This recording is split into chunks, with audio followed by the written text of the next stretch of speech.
হয় বলে জানিয়েছে পুলিশ। বাসা থেকে একটি গুলির খোসা, মাদক সহ নানা সরঞ্জাম উদ্ধার করা হয়েছে। এদিকে গুলিবিদ্ধ হওয়ার পরপরই মোতালেবকে নেওয়া হয় খুলনা মেডিকেল কলেজ হাসপাতালে। মোতালেবের কান এবং মাথা ঘেঁষে গুলি বের হওয়ায় তিনি শঙ্কামুক্ত বলে জানিয়েছেন চিকিৎসক।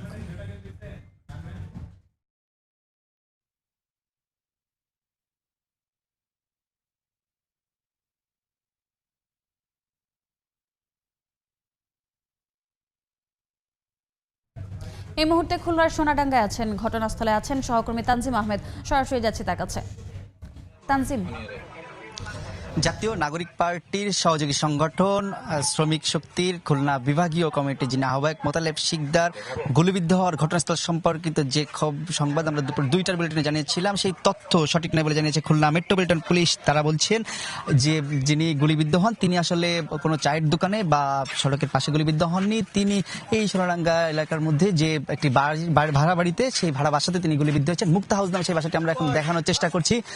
মুক্তা, এই যে বাসাটি আসলে এখানে ক্রাইম সিন ঘোষণা করেছে পুলিশের পক্ষ থেকে, এবং এই জায়গাটিতে পুলিশ বলছে আমাদেরকে রাতের কোনো একটি সময় এবং সিসি ফুটেজ পর্যালোচনা করে তারা জেনেছেন রাতে সহযোগী 2-3 জন সহযোগী সহ মোতালেব এখানে আসেন এবং এখানে তারা রাতভর ছিলেন।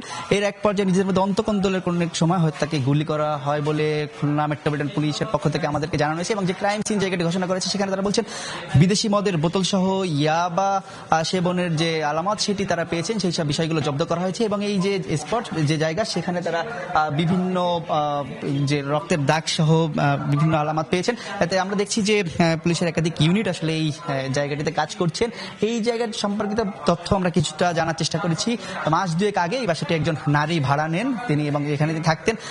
এবং পুলিশের পক্ষ থেকে আমাদেরকে বলা হয়েছে বিভিন্ন সময় মোতালেব এখানে আসতেন এবং এর এক পর্যায়ে নিজেদের মধ্যে যারা একাধিক সহযোগী ছিলেন সেই অন্তকন্দলের ফলে আসলে তাকে গুলি করা হয়। তবে ঘটনার পরপরই আমাদেরকে মোতালেবের পরিবারের পক্ষ থেকে যেটি জানানো হয়েছিল, তারা বলছিলেন যে তিনি বাড়ি থেকে বের হয়ে এসে একটি চায়ের দোকানে, সোনাডাঙ্গা সার্জিক্যালের পাশে চায়ের দোকানে ছিলেন। ঠিক সেই সময়টিতে তাকে দুর্বৃত্তরা এসে ধরে নিয়ে যায়। 4-5 জন তাকে হেলমেট পরিহিত অবস্থায় এসে মারধর করে এবং তাকে গুলি করে ফেলে রেখে চলে যায়। পরে তাকে দ্রুত উদ্ধার করে খুলনা মেডিকেল কলেজ হাসপাতালে নেওয়া হয়। তবে আসলে পুলিশের পক্ষ থেকে সে সময় আমাদেরকে যেমনটি জানানো হয়েছিল, তারা বিস্তারিত জানানোর জন্য সময় চেয়েছিলেন। এর কিছুক্ষণের মধ্যে অর্থাৎ 3টার আগে তারা আসলে জানান যে ঘটনাস্থল আসলে রাস্তার পাশে নয়, সেটি এই যে মুক্তা হাউস নামে একটি ভাড়া বাসার নিচতলা, এবং সেখানে এই ঘটনা ঘটে। এরপরে আসলে কিন্তু গুলিবিদ্ধ হওয়ার পরপরই জাতীয় নাগরিক পার্টি বিভিন্ন স্তরের স্থানীয় নেতাকর্মীরা হাসপাতালে ছুটে আসেন। পুলিশের একাধিক ইউনিট কাজ শুরু করে এবং তারই ধারাবাহিকতায় কিন্তু তারা আসলে এই রহস্য উদ্ঘাটন করেছেন। একই সাথে তারা বলছেন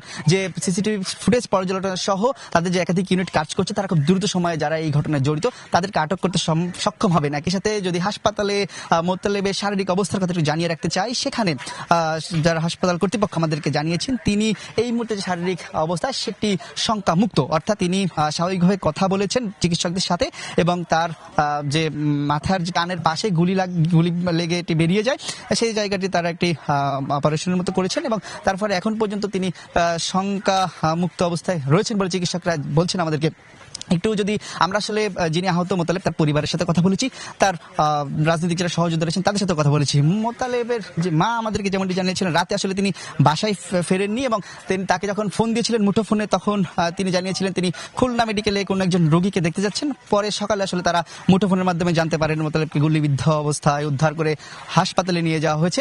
এবং তারা কিন্তু এই যে ঘটনা, যে কারণেই আসলে গুলির ঘটনা ঘটুক এবং যে কারণেই তাকে আহত করা হোক, সেই বিষয়টি পূর্ণাঙ্গ তদন্ত তারা চেয়েছেন এবং সঠিক তদন্তের মাধ্যমে যারা জড়িত তাদের সুষ্ঠু বিচার দাবি করেছেন স্থানীয় সহ তার পরিবারের সদস্যরা। তো খুলনায় মোতালেব শিকদার যে গুলিবিদ্ধ হওয়ার খবর এবং সর্বশেষ যে তথ্য আমার কাছে এই ছিল।